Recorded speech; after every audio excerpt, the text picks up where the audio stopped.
Мен Атамбаев Алмазбек Шаршенович, Кыргыз Республикасынын президентinin кызматына киришип жатып, Кудайдын жана элимдин алдында мамлекет башчысынын ыйгарым укуктарын адилеттүү ишке ашырууга, адамдын жана жарандын укуктарын коргоого, Кыргыз Республикасынын конституциясын так аткарууга, элибиздин биримдигин жана мамлекетибиздин бүтүндүгүн жана коопсуздугун сактоого ант беремин.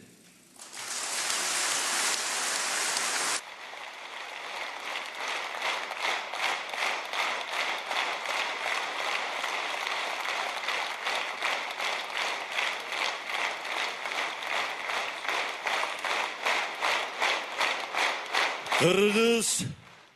Respublikasının memleketlik tuğusu